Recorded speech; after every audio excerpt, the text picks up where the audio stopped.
ಆಗಿದೆ ಬದನೆಕಾಯಿ ಪಚ್ಚ ಪುಲ್ಸು.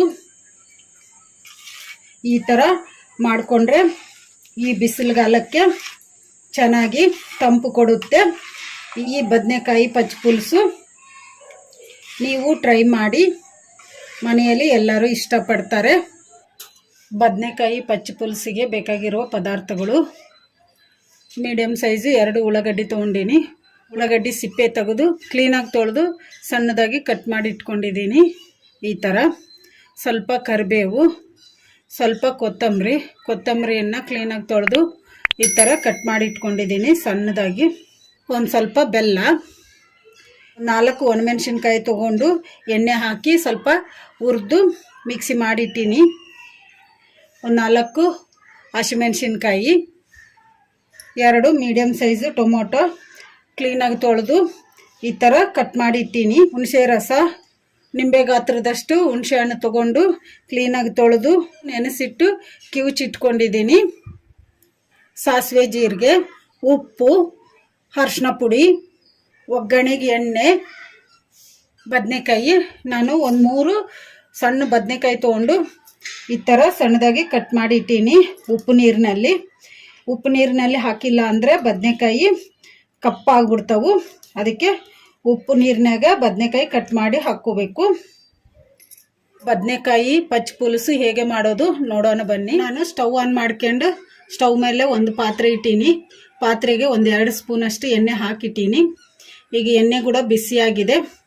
ಈಗ ಇದಕ್ಕೆ ಹಸಿಮೆಣಸಿನ್ಕಾಯಿ ಹಾಕೋಣ. ಹಸಿಮೆಣಸಿನ್ಕಾಯಿನ ಈ ಥರ ಮುರಿದಿಟ್ಟೀನಿ.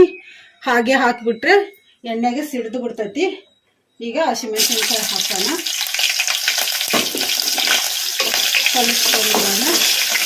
ಫ್ಲೇಮು ಮೀಡಿಯಮ್ ಫ್ಲೇಮಲ್ಲೇ ಫ್ರೈ ಮಾಡ್ಕೋಬೇಕು.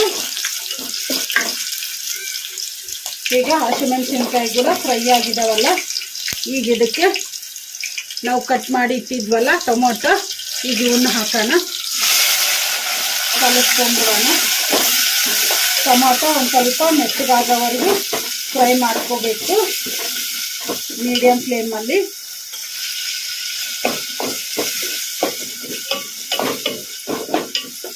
ಈ ಥರ ಕಲಿಸ್ಕೊಂತಾನೆ ಫ್ರೈ ಮಾಡಬೇಕು. ಟೊಮೊಟೊ ಕೂಡ ಮೆತ್ತಗಾಗಿದ್ದಾವೆ. ಈಗ ಇದಕ್ಕೆ ಉಪ್ಪು ನೀರಿನಾಗ ಕಟ್ ಮಾಡಿ ಇಟ್ಟಿದ್ವಲ್ಲ ಬದನೆಕಾಯಿ, ಈಗ ಇವನ್ನು ಹಾಕೋಣ.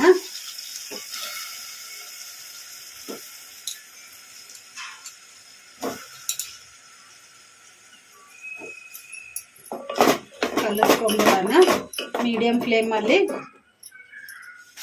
ಒಂದು ಸ್ವಲ್ಪ ಅರಿಶಿನ ಪುಡಿ ಹಾಕೋಣ, ಕಲಿಸ್ಕೊಂಡ್ಬಿಡೋಣ.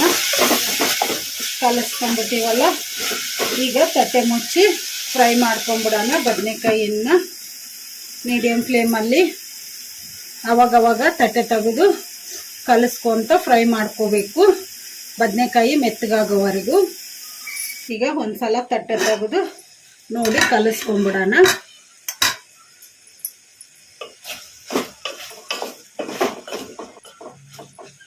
ಇನ್ನು ಬದನೆಕಾಯಿ ಕುದಿಬೇಕು, ಮತ್ತು ತಟ್ಟೆ ಮುಚ್ಚಿ ಫ್ರೈ ಮಾಡ್ಕೊಂಬಿಡೋಣ.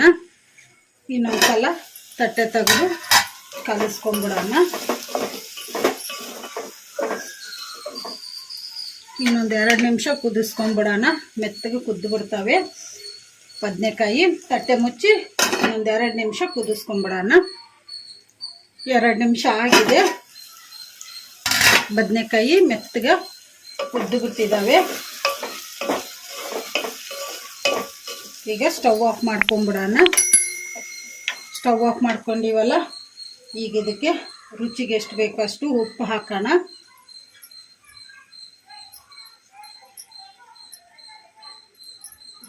ಈಗ ಉಪ್ಪು ಹಾಕ್ಕೊಂಡಿವಲ್ಲ, ಈಗ ಇದನ್ನು ಬಿಸಿ ಇರೋವಾಗಲೇ ಮಸ್ತ್ ಬಿಟ್ರೆ ಮೆತ್ತಗಾಗ್ತೈತಿ. ಅದಕ್ಕೆ ಈಗ ಬದನೆಕಾಯಿನ ಮಸ್ತ್ ಬಿಡೋಣ.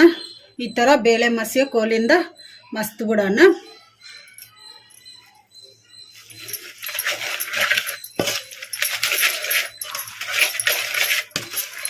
ಚೆನ್ನಾಗಿ ಮೆತ್ತಗಾಗೋವರೆಗೂ ಮಸಿಬೇಕು.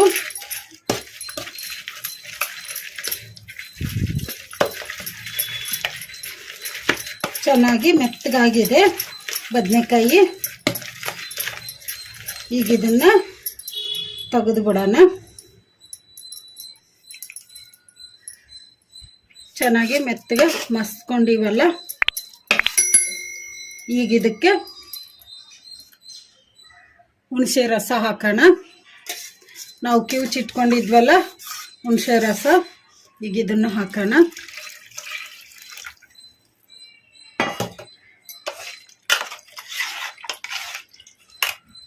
ಕಲಿಸ್ಕೊಂಡಿವಲ್ಲ, ಈಗ ಇದಕ್ಕೆ ಇನ್ನೂ ಸ್ವಲ್ಪ ನೀರು ಹಾಕೋಣ. ಕಲಿಸ್ಕೊಂಡ್ಬಿಡೋಣ.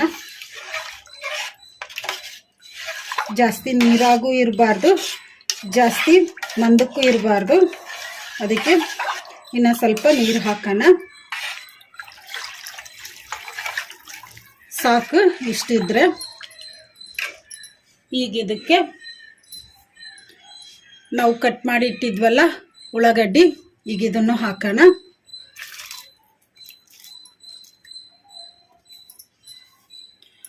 ಹಾಗೇನೆ ಬೆಲ್ಲ ಹಾಕೋಣ,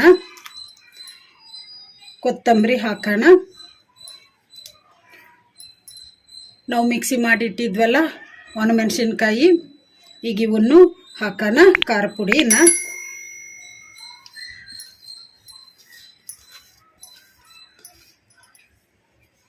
ಎಲ್ಲವನ್ನು ಹಾಕ್ಕೊಂಡಿವಲ್ಲ, ಈಗ ಇದನ್ನು ಸ್ಪೂನಿಂದ ಕಲಿಸ್ಕೋಬಾರ್ದು.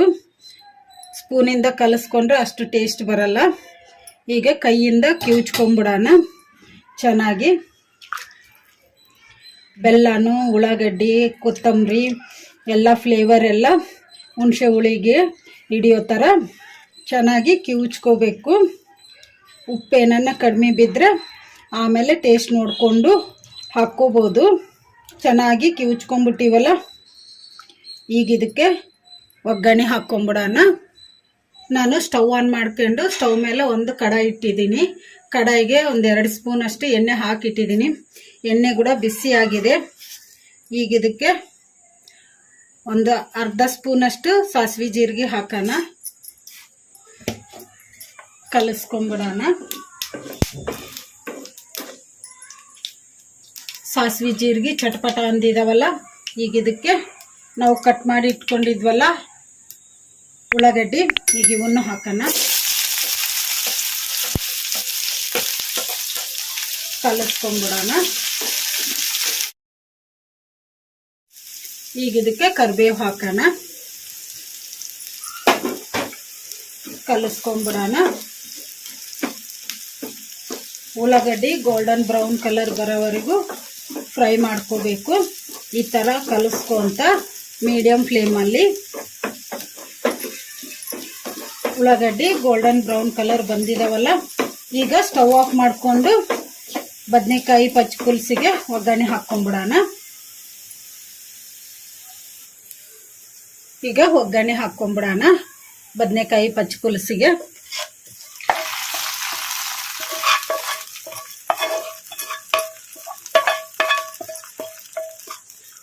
ಕಲಿಸ್ಕೊಂಬಿಡೋಣ.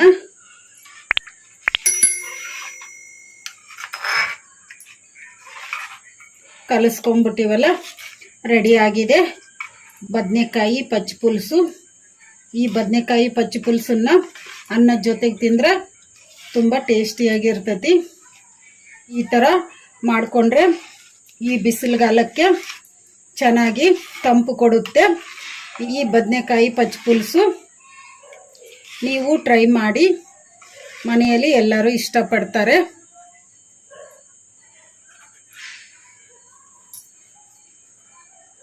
ಈ ವಿಡಿಯೋ ನಿಮಗೆ ಇಷ್ಟ ಆದರೆ ನನ್ನ ಚಾನಲನ್ನು ಸಬ್ಸ್ಕ್ರೈಬ್ ಮಾಡಿ, ಲೈಕ್ ಮಾಡಿ, ಶೇರ್ ಮಾಡಿ, ಕಮೆಂಟ್ ಮಾಡಿ.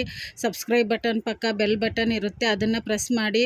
ನಾನು ಯಾವುದೇ ಒಂದು ಹೊಸ ವಿಡಿಯೋ ಮಾಡಿದರೂ ನಿಮಗೆ ನೋಟಿಫಿಕೇಷನ್ ಬರುತ್ತೆ. Thank you for watching.